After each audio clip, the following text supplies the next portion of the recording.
If you have an iPhone 12 or newer, you can set your phone to run a cool little nightstand mode like this. It can display a clock, photos, weather info, calendar, etc.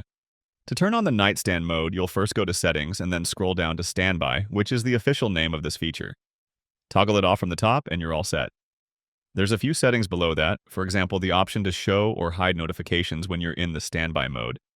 And you can also adjust the display behavior. If your phone has the always-on display, you can have standby mode to stay on all the time. Other iPhones will eventually turn off the display, and you'd then activate it with a tap. To use the standby mode, you'll need to plug your iPhone to a charger and turn it sideways. It doesn't matter what charger or setup you're using, but this magnetic anchor stand works perfectly for this and makes for a really good nightstand setup. When you're in the standby mode, you can swipe up and down or side to side to switch the view.